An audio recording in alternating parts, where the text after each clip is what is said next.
In today's video, I'll show you how to download uTorrent on any PC or laptop.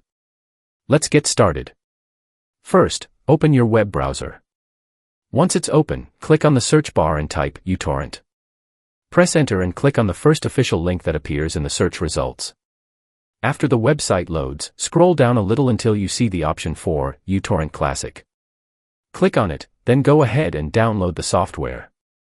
The download will begin automatically. Once the download is complete, open the file to start the installation process. When the installer opens, click on Next to proceed. Agree to the terms and conditions, then continue by clicking Next again. Make sure to check all the necessary boxes so that the installation runs smoothly. After that, keep clicking Next until the installation begins.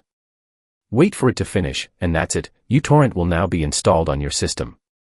As you can see, it's a very simple process. If you found this video helpful, don't forget to like and subscribe for more useful tutorials. I'll see you in the next video.